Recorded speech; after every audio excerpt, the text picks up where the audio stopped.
Lytle again here at Camera Lab, Cal State Channel Islands. What I just wanted to show you was an actual shutter, and I'm doing it using this old Canon film camera, which you saw in another episode, because I don't want to burn my sensor out in my digital camera by exposing it to a full second of unbridled light. This is part 2 in how exposures work, which is the synchronization between the aperture, which you saw in the previous episode, to the shutter. Now, as I've mentioned before in class, these are amazing. These are amazing. Think of it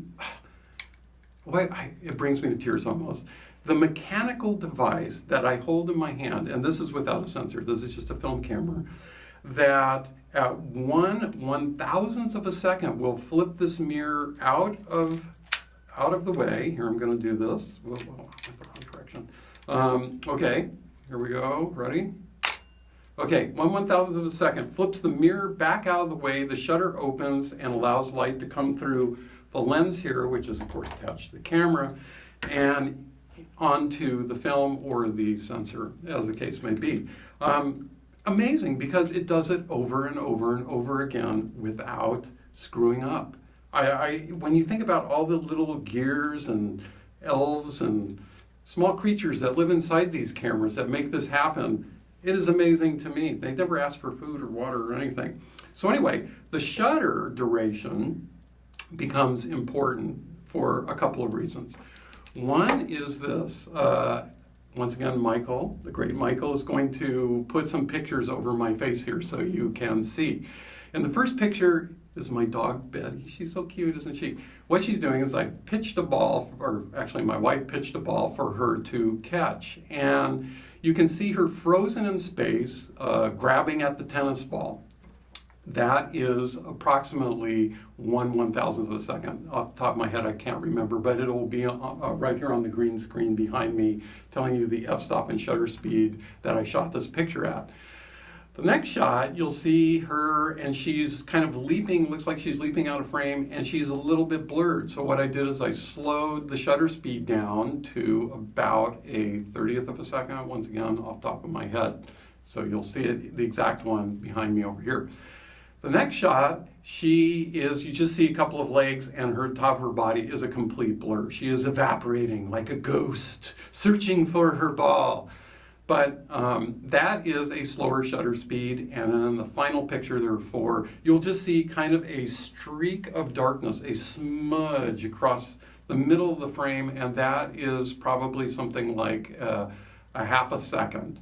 And she is there, but we have blurred her by allowing the shutter to stay open for that amount of time as the body passes in front of the lens. To do that sort of thing, you are constantly balancing your f-stop, your shutter speed, and in this case, the ISO setting, which we're going to talk about next, in order to get a perfect exposure. So I'm manipulating those 3 things to get the blur. And that's really what the shutter does, is it either freezes action or blurs action or somewhere in between, depending on what you want to do. The other thing that it does is if you're using a flash unit, which you can either put on the top of your camera or you can have external flashes, is the shutter becomes important because it needs to synchronize with the flash going off. So that becomes a little more complicated, although not so, because in most cameras, they tell you the synchronization speed. Like this old-fashioned camera here, if they can zoom in, if Michael can get a shot of that, the synchronization was 1/25th of a second. So I kind of threw this on him. He didn't know I was going to have to zoom. And what that means is that the shutter opens, the flash fires, and the shutter closes. So you don't get any cut off of the image because the shutter's opening, the flash is firing, and then, or the shutter's partially open, the flash fires before it's all the way open. Digital cameras, it's usually a 60th of a second. If it's an on-camera flash, oftentimes it will be synchronized to the camera because it's 2 computers talking to each other. So it's usually 2/50th of a second. But if you have it on automatic, your camera's on automatic, the camera knows there's a flash on it and it synchronizes the shutter to shoot allowing the flash of the full exposure.